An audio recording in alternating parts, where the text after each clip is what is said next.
demek kızın yaşı anneden büyük olamaz? Bizim zamanımızda oluyordu.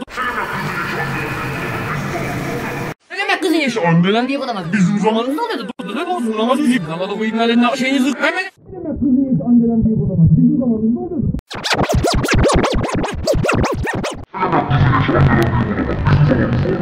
Kızın yaşı anneden büyük olamaz. Bizim zamanımızda oluyordu.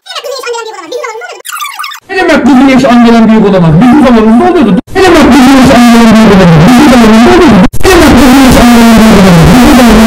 demek kızın yaşı anneden büyük olamaz? Bizim zamanımızda oluyordu. Ne demek kızın yaşı anneden büyük olamaz? Bizim zamanımızda oluyordu. Ne demek kızın yaşı anneden büyük olamaz? Bizim zamanımızda oluyordu. Ne demek kızın yaşı anneden büyük olamaz? Bizim zamanımızda oluyordu. Ne demek kızın yaşı anneden büyük olamaz? Bizim zamanımızda oluyordu. Ne demek kızın yaşı anneden büyük olamaz? Bizim zamanımızda oluyordu. Kızın yaşı anneden büyük olamaz. Bizim zamanımızda oluyordu. Ne demek kızın yaşı anneden büyük olamaz? Bizim zamanımızda oluyordu. Ne demek kızın yaşı anneden büyük olamaz? Bizim zamanımızda oluyordu. Ne demek kızın yaşı anneden büyük olamaz? Bizim zamanımızda oluyordu. Ne demek kızın yaşı anneden büyük olamaz? Bizim zamanımızda oluyordu. Ne demek kızın yaşı anneden büyük olamaz? Bizim zamanımızda